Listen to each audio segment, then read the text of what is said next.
No disclosures. The objectives are to distinguish risky drinking from alcohol use disorder, learns the signs and symptoms and treatment of alcohol withdrawal, and also learn ways to properly select medications for preventing lapses and relapse. So we'll just have a case to kind of frame it. This is Ms. A, who's a 41-year-old female, has a history of hypertension and OUD, presenting to your clinic for routine follow-up on her blood pressure. She's taking her buprenorphine. She's taking HCTZ and lisinopril for her blood pressure, and she's trying to follow her diet and exercise, quit smoking a couple years ago, but she does report daily alcohol use. And on exam, you find her blood pressure is a little up, and the rest of her exams essentially normal. So you're concerned her blood pressure might be due uncontrolled and due to her alcohol use. And so the question is, does she have a pattern of risky drinking or does she have alcohol use disorder? So just to go back to the basics, it's important just to remember what a standard drink is when we're then going into the definition of risky drinking. So in the US, that would be the equivalent of 0.6 fluid ounces of pure alcohol, which you can see the different amounts here. It's just important because when someone's telling you they're having a beer or a glass of wine, to make sure we know exactly how large those are. So what is risky drinking? The NIAAA defines it based on the following quantities of alcohol, that these are low risk for, and again, this applies to adults and non-pregnant people, low risk for developing alcohol use disorder. So for women, that's no more than 3 drinks in one day and no more than 7 in 1 week. And for men, that's no more than 4 in one day and no more than 14 in 1 week. So they were having 3 in a day. It might seem that it's not in that level, but if they were still exceeding the 14 drinks per week, then it would be. So just to review the importance of SBIRT to make sure we're screening, the USPSTF does give it grade B recommendation to screen for unhealthy alcohol use. It can be administered importantly by a variety of health professionals in many settings, although the evidence is strongest in primary care. It's got the 5 A's approach of asking, advising, assessing, readiness to quit or decrease, assisting, and arranging follow-up for that. The sessions are brief, and importantly, because of that grade B recommendation, they are covered by Medicaid, Medicare, and the goal is to reduce the risk of negative consequences of use. So in terms of screening for risky drinking and for alcohol use disorder, it's recommended to start with that single question. How many times in the past year have you had 5 for men, 4 for women, or more drinks on a day? Probably familiar with getting this, hopefully now when you go and check in for primary care. And if it's positive, then you want to assess the severity of risk using a tool such as the Audit C, or other validated method, which in the interest of time, I'm not going to go into detail in, but for instance, the MASS-G would be more focused on the geriatric population. CRAFT would be more towards adolescents. So again, I won't read all of this, but you can kind of scan this is meant to help elicit more information that's relevant for youth. So looking at when they may use, that would signify high risk or use disorder. So back to your patient, she responds yes to that first question. And so you administer the Audit C, and she scores a 7, and we'll look at that in a second here. On further discussion, you learn that she's also really afraid of stopping because she has had an episode of withdrawal 2 years ago, which resolved when she started to drink again. It's also interfering with her home life and work, and she wants your help. So here's that screening tool, the Audit C. You can see that she answered that she drinks 4 or more times a week. And when she is drinking, she has 3 or 4, and how many she has on one occasion. She scored a 2 for it. So you can see here at the bottom that a score of over 4 is going to identify at least 86% of men who meet criteria, who are above the recommended levels for risk, or meet criteria for alcohol use disorder, and a score above 2 for women. So she is meeting that. But we don't know until we actually use our diagnostic criteria if she has risky drinking or alcohol use disorder. And just like other use disorders, so then again, like with opioid use disorder, you're looking at those 11 criteria. And you have tolerance and withdrawal there at the bottom. Those are the physical signs. But then kind of grouping it into the 3 C's of cravings, and then compulsions to use, and consequences of use. And this is namely, again, important to make sure that we're identifying who needs treatment. Okay, so just to touch upon kind of how much we need you all and all of our colleagues addressing this. Treatment and access to medication is pretty slim. Only about 6% of adults, 5% of youth with AUD diagnosed in the past year received treatment. Less than 1 in 10 people with a diagnosis in the last year received treatment of any kind, so including therapy, community groups. And then excluding the VA, over 90% of community programs were not offering medication. So just group counseling or referral to AA. And then importantly too, in terms of directing our treatment efforts, as we've talked about this with OUD as well, but minorities experience barriers to help groups, mutual help groups, and in general have lower treatment utilization, especially by women. So what are our treatment options? The 2 main aspects to medication management are going to be managing the acute withdrawal, and then we'll focus more in this talk on relapse prevention. But just looking at the kind of the left column here, you really are going to be determining at first in a patient setting if this person meets outpatient versus inpatient criteria. Inpatient mainly being if there's like significant contraindications like prior seizure, head injury, really uncontrolled medical problems. If they are meeting outpatient criteria, the mainstay of treatment is a brief benzodiazepine taper over 5 to 7 days. And that's namely for prevention of seizure, can also help alleviate the other symptoms. Gabapentin may have some role for some of those other symptoms, carbamazepine possibly as well. I know there's been more going on in our ER with some of the anti-epileptics that I'm not going to go into because I can't speak to it, but maybe afterwards if it comes up, I can ask Dr. Warwick or someone to speak to that. I'm seeing a lot more of phenobarb coming from our ER before people go home for an outpatient.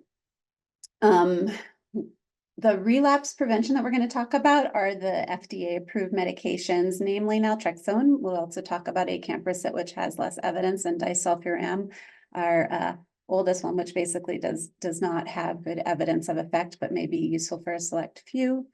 And then off-label, there are several that have been looked at and continue to be studied. The one that has the greatest body of evidence is topiramate, but we'll also touch upon gabapentin, baclofen.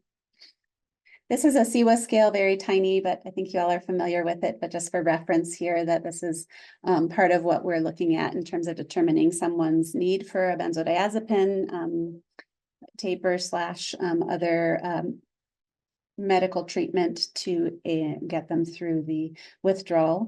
Certainly too, if they have a very high CWA scale, so high teens over 20, that would also be looking at potential ER referral / inpatient management. So in terms of, again, the evidence for benzodiazepine, we know from many, a review of 64 RCTs, that it's effective against seizure when compared to placebo. So that's why it is our go-to. Not as much evidence for use of anticonvulsants, but that may be shifting. And also carbamazepine may be more effective in some aspects of the withdrawal experience. Gabapentin may be helpful for some mild withdrawal, especially some of that anxiety that kicks in. So we assess our patient further. We administer the C1 clinic. It's a 12. She doesn't have a history of head injury, seizure. She's not pregnant. She has support at home. And we're reviewing options of inpatient versus outpatient, discuss risks, and agree with her decision to have an outpatient withdrawal.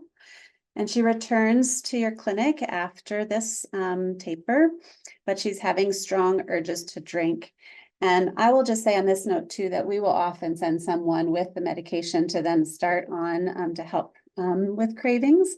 But when they're acutely either intoxicated or withdrawing, we'll usually start the taper first and then shortly thereafter start them on this other medication. So the next few slides are a little wordy, but I just wanted to kind of lay out the basics and some of the evidence. So bear with me here for a few of these wordy slides. So naltrexone's our mainstay. It was FDA approved first for OUD in 1984 and for alcohol use disorder in 1994. So that's a long time. I'm gonna date myself. I graduated high school. So it's like a long time ago. And we need more evidence in terms of these treatments for other medications. But this has been shown to be very effective for a lot of people. It's an opioid antagonist, and it works then by blocking the endogenous opioid effect that's released from alcohol consumption. So to sort of blunt that reward pathway. The daily dose that's FDA approved is 50 milligrams. Some people will take up to 100. The long-acting Vivitrol is given in that fixed monthly dose of 380. Clearly, again, since it's an antagonist, it's contraindicated in someone who's on opioids or medication for opioid use disorder due to precipitated withdrawal, unless, again, that medication happens to be, in a few cases, the Vivitrol. It's processed by the liver, so we try to get baseline and then follow-up liver function test. It can be started when someone is drinking, and patients sometimes get confused about this a little bit, so I like to remind them that it's not going to make them sick. That's something that is associated often with the, even older medication, disulfiram. So just to make sure they know that, especially if they think they're going to be in a high-risk situation, they want to continue on it. And what it's been shown to do is decrease craving, that euphoria experience with alcohol, and the chances of an extended relapse. So if someone's on it, they have a drink in a social situation, let's say, I'll explain to them that if that happens, that it's less likely that one drink will turn into a long extended relapse. It's been shown in a large body of evidence to decrease that relapse to heavy drinking to 83%. Compared with placebo, number needed to treat of 10. Decreased drinking days by 4%, heavy drinking by 3%. The combined study is probably the one that's most cited for primary care. It's the largest to date pharmacotherapy clinical trial for treating AUD. Essentially what it did was assigned patients to placebo, and or acamprosate and or naltrexone, or a combination of those medications. And then half of those patients had medical counseling. The other half had intensive psychotherapy, I think 20 sessions, and lasted for 4 months. And what they found was that naltrexone with medical management, meaning just meeting with the provider, not with the, not having the psychotherapy, and those with placebo plus the psychotherapy, had the most substantial decrease in days drinking. So this is really what is comes up in terms of our support of primary care providers prescribing this medication and counseling patients in that medical visit. Acamprosate's our second FDA-approved medication. It's thought to have its effect through that weekend antagonizing NMDA and inhibiting glutamate.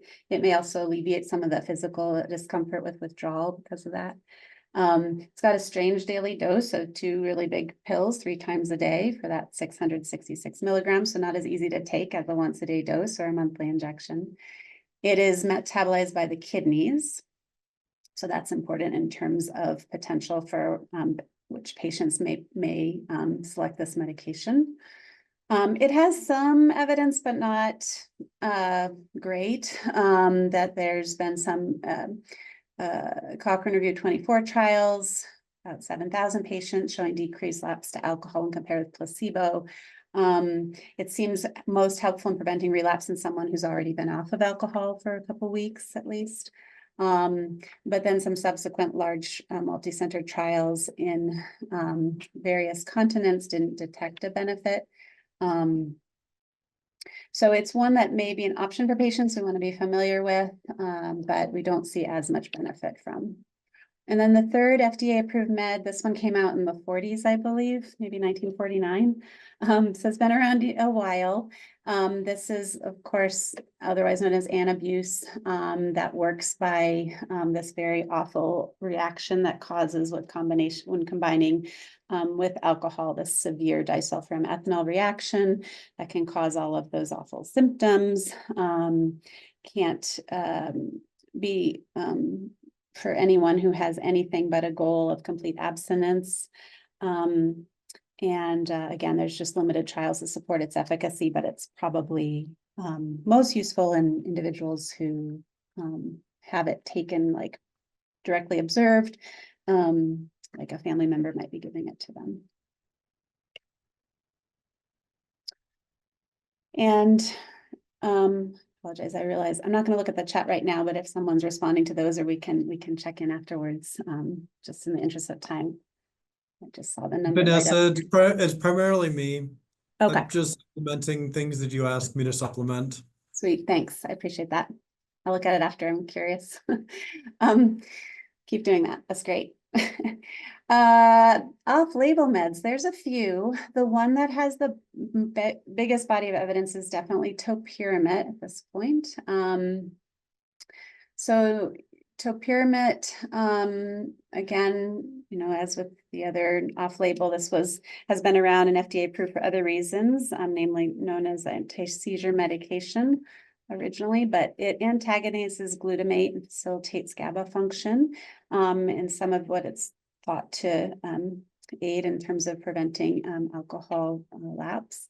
It has so the variability in treatment response, we see this with naltrexone as well, is there's likely a genetic component to that. Like some people will say, again, I have more experience with the naltrexone, so I can speak to that, that it's pretty, you all may have seen that it's pretty common that someone either has a really brisk response to the medication, or they're like, that didn't do anything for me.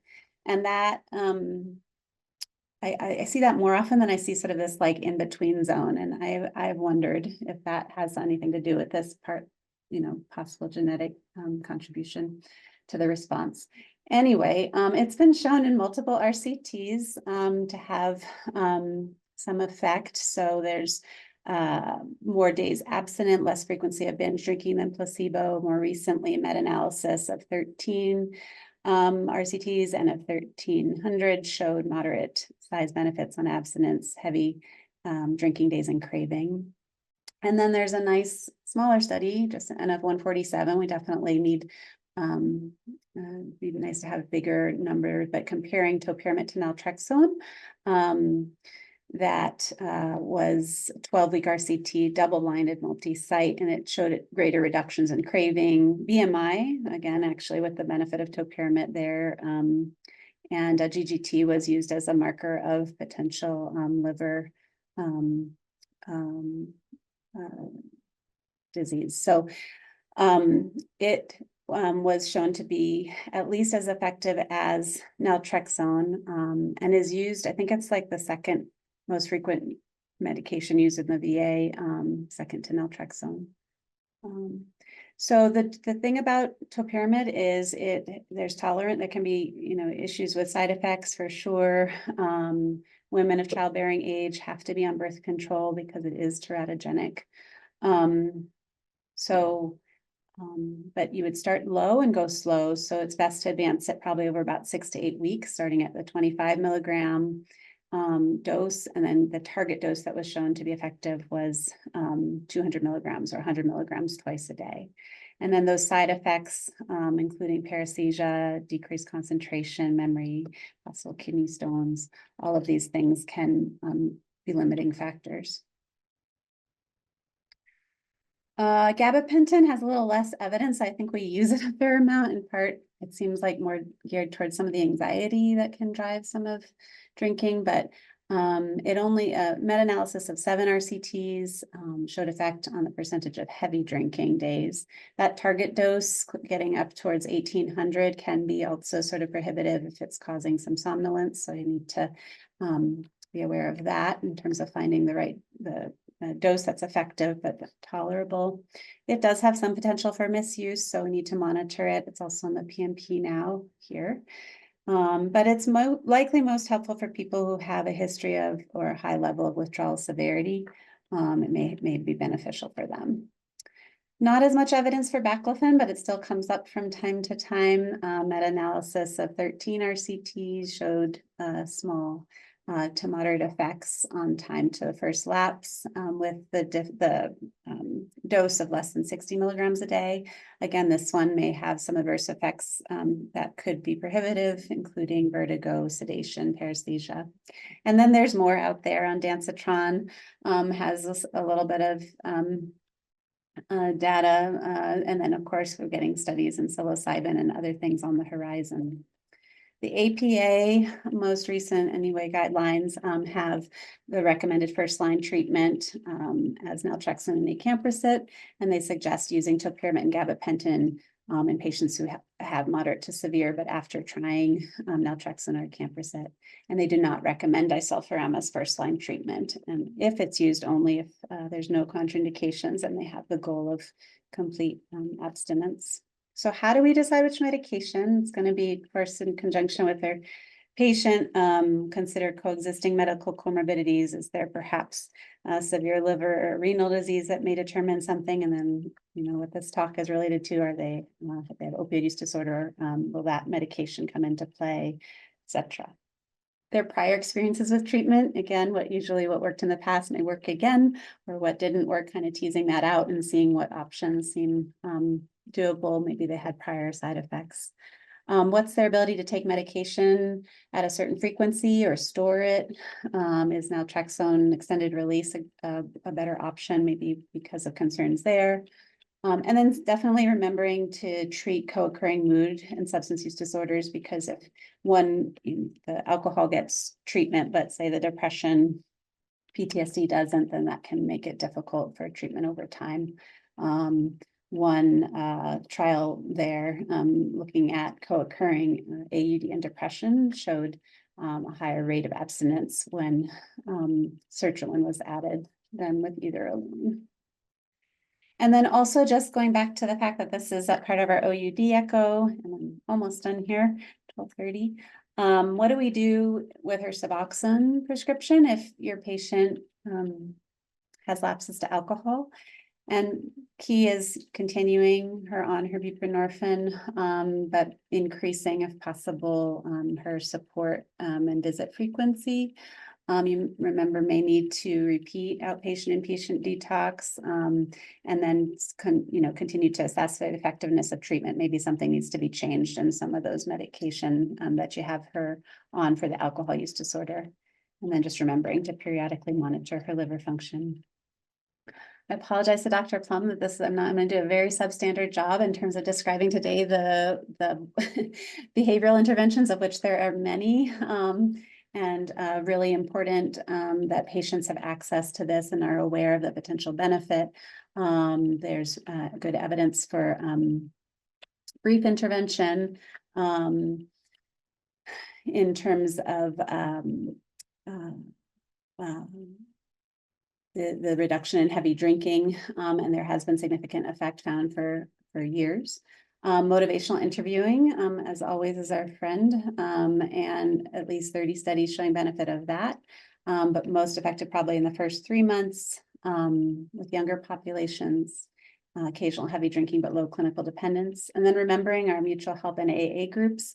This can be very helpful for some and maybe not helpful for others. So it's important that someone find the right match for them in terms of a group that can be actually, supportive and in line with their beliefs and their goals.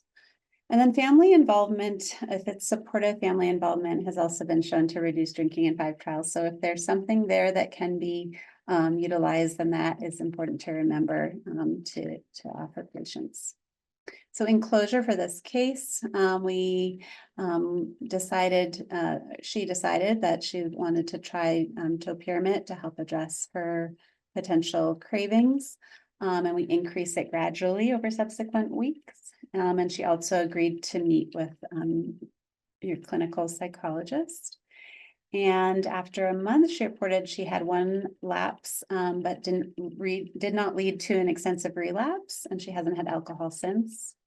Her blood pressure is normalized, so that was a benefit.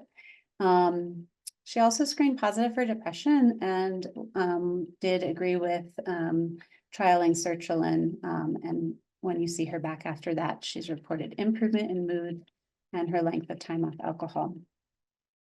So in the interest of time, I'm not going to read my summary, but there it is. I hope that didn't go over too long, and I'll close this to just see the chat. Thank you.